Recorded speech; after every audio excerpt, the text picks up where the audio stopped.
নমস্কার বন্ধুরা, আজকে আবারও একটি চটজলদি রেসিপি নিয়ে এলাম। খিদের সময় যখন হাতে বেশি সময় থাকে না, তখন আপনার বাড়িতে এই রেসিপিটা সহজেই বানিয়ে ফেলতে পারবেন।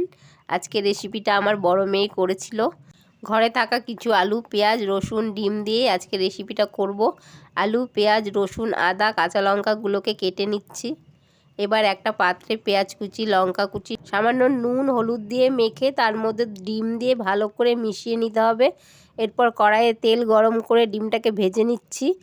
ওই তেলে আলুগুলোকে ভালো করে ভেজে নিতে হবে।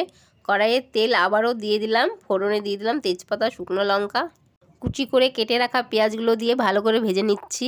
গ্যাসের আঁচটা কম রেখে এদিকে আমি একটা মশলা তৈরি করে নেব। যারা যারা আমার ভিডিও দেখো তারা সকলেই জানো যে সাধারণত আমাদের বাড়িতে মশলা শিলেই বাটা হয়।